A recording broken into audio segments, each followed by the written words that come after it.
今日咧，你見到 Wendy 呢一身裝束咧，着嘅係好 constructional 啦。因為今日咧，我哋嚟做一個房屋嘅檢查。喺房地產交易裏面咧，白蟻檢查咧就唔係淨係檢查白蟻嘅。咁我哋有一個特別嘅名稱啦，簡稱做 WDO（Wood Destroying Organism）。咁呢一個 report 咧，其實除咗去 check 下間屋有冇白蟻之外咧，仲會揾出啦有冇一啲嘅蛀木蟲啦，或者係真菌啦，真菌感染嘅木咧就會腐爛啦，咁就影響到屋嘅木材嘅結構嘅，咁呢一個咧，我哋今日做 report 嘅時候咧，就會同牧師啦，由室內到室外咧，都去揾出有冇呢一啲嘅跡象去喺間屋受到白蟻感染嘅。好，咁我哋睇一睇牧師而家做緊啲咩咯喎？So what you're gonna do is to inspect the interior first. Yes, so I'll do interior. I'll check any crawl spaces that I can access to go underneath the house. Check the attic, of course, make sure there's no more up there. Check the roof, any moisture, any fungus. And then I'll be walking around the house just to make sure that there's no weak spots from dry rot, for any termite damage, anything we might be noticing. It's just how effective it really is. So. Excellent. Thank you so much. Yeah.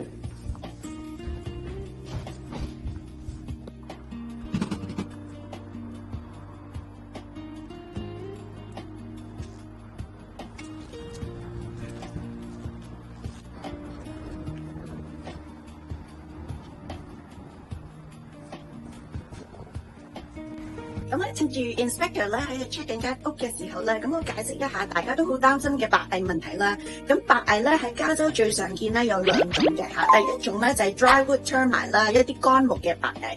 乾木嘅白蟻咧就係室外嘅嚇，咁譬如咧喺呢啲屋嘅簷篷啦嚇，咁成日暴露喺一啲落雨嘅位置啦，咁可能會令到嗰啲木材咧就濕咗，而成日咧就濕而唔乾透嘅話咧，咁佢就會腐爛啦嚇。咁呢啲係年月日去造成嘅嚇，唔會突然之間發生嘅。咁通常咧比較舊嘅屋啦，會常見多一啲啦。通常要去到20-30年樓齡，而冇做過一啲定期嘅保養啊，或者室外油漆嘅話咧，就會比較成日見到呢一啲 dry rot 嘅問題啦嚇。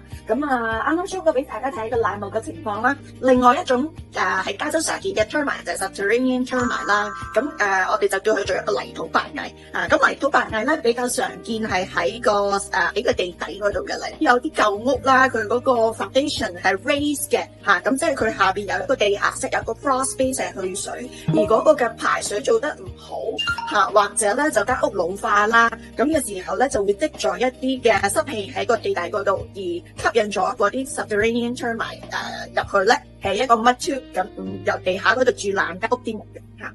咁喺一啲新嘅結構嘅屋上面咧係比較少見嘅嚇，因為我哋而家大部分嘅屋啦都會係一個 slab 嘅 foundation， 即係一個水泥地嘅地基上面起一間屋，而冇咗一個 crawl space。咁冇咗 crawl space 個好處就係你啲水就唔會走入個地底嗰度啦，會造成一啲濕氣或者 moisture 喺一個crawl space 下邊去吸引到嗰啲嘅白蟻。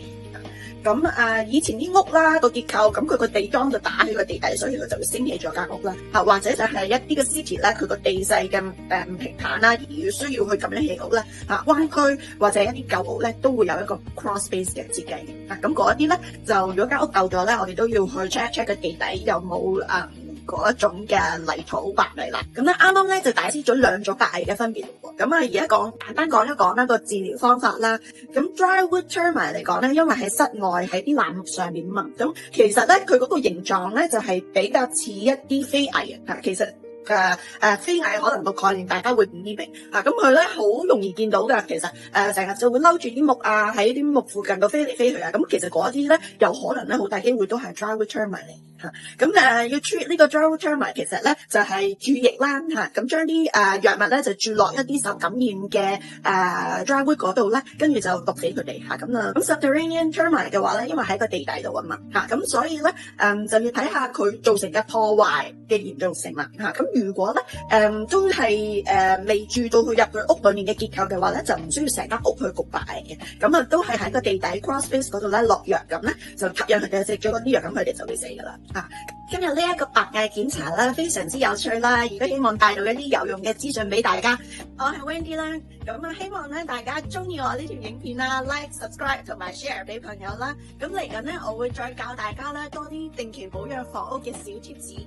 咁啊，定期保養間屋咧，咁啊做好維修嘅話咧，其實咧就係幫大家咧可以慳到一啲好長遠又好高昂嘅維修成本嘅。咁啊，下次再見啦喎，拜拜。